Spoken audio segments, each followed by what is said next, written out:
proses pembuatan mie Aceh pakai peti.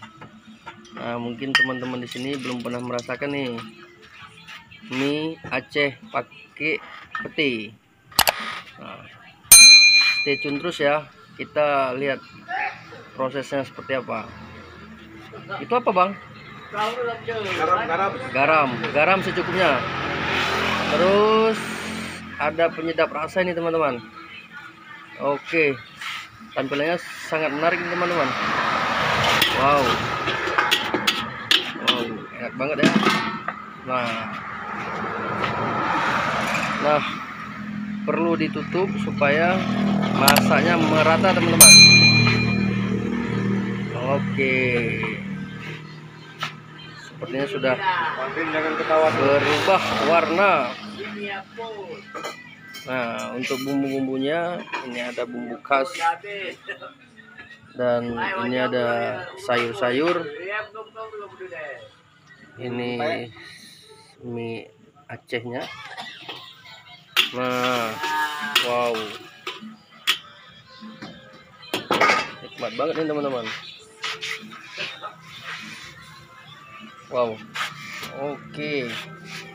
Setelah itu apa lagi bang? Setelah itu mungkin harus ditutup nih supaya mie Acehnya masak merata.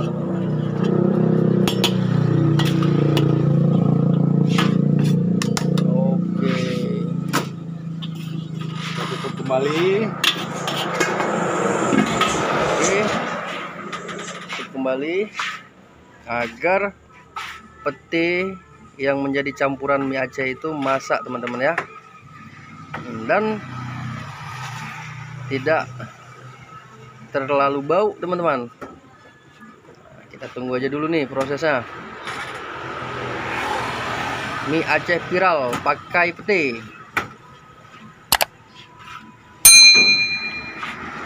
Oh my god, harumnya men, bikin kita lapar nih teman-teman. Ya, wow, keren warnanya teman-teman. Nah, ini sepertinya sudah jadi nih teman-teman. Tinggal kita buat saja nih, kita masukkan ke piring. Oh, sepertinya ini bukan hanya peti nih teman-teman, ada kerang juga nih, makin menambah cita rasa.